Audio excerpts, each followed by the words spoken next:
Okay, this video is about the Ford drum brake emergency mechanism.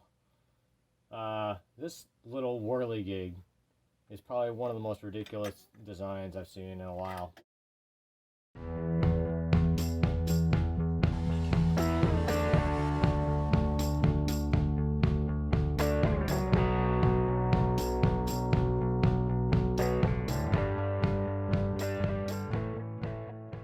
As far as I can tell, they've been using this design for a very long time. Anyways, I took this apart and it actually didn't come apart very easily. I was trying to figure out why the emergency brake wasn't working. And if you see what's happening here, you're probably, if you're having the same problem, you might find you have the same issue. But this entire mechanism bolts on to the outside of the drum here with a bolt that goes straight through, and you have to take it off to the back, and mine was rusted pretty bad.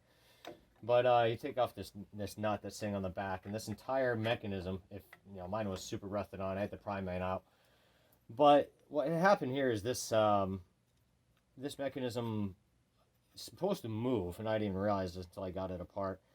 But it was rusted like solid. So to look at what's actually going on inside here, actually what happened is that this entire mechanism stopped moving independent of each other.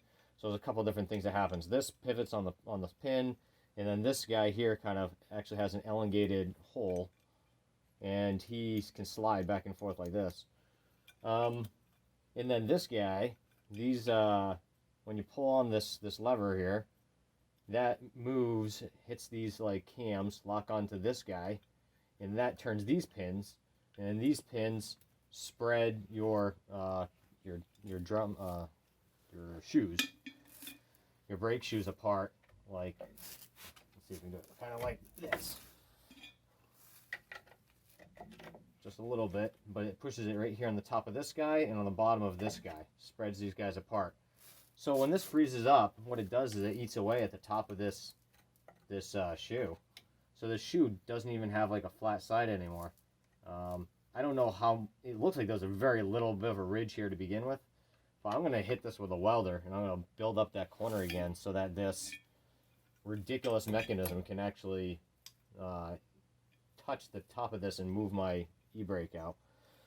So to see what's actually inside here, so this is all pressed together. You can see it has a spline here. So if you're taking it apart, you have to either pound it apart with a hammer or press it apart with a press. But this mechanism was like one giant piece when I started. So you have to press out this pin or rivet, whatever you want to call it, this guy, and then there's a spring here that's put some tension on it theoretically, and then back over here there's bushing that kind of holds everything together. Oh, the reason I had taken this whole thing apart is because there's this other mechanism, this cable that comes down and goes to the adjuster that's wedged in here too, like this. Anyway, the adjuster and this cam thing and this bushing are all kind of sandwiched together on that spline. So maybe if you could see this, you could tell easier what you have to do to get this thing apart. But I was just trying to replace this one cable, and in doing so I had to take apart the whole thing because this cable is jammed on this bushing, behind this cam thing, behind this thing, and these things were all frozen solid. So I don't know. Best of luck if you have one of these. I don't know if Ford hates everyone or just me, but good luck, guys.